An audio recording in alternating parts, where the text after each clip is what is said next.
You ask Tiger to solve. This deals with linear equations with one unknown. The final result is x equals 15. Let's solve it step by step. Swap sides. Group all constants on the right side of the equation. Add 1 to both sides. Simplify the arithmetic.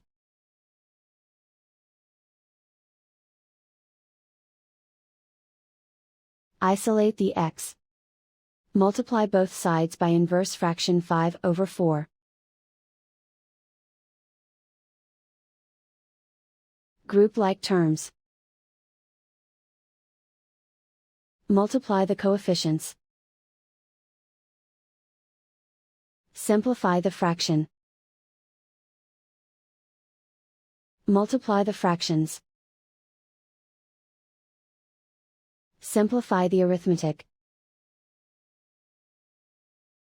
And so the final result is x equals 15.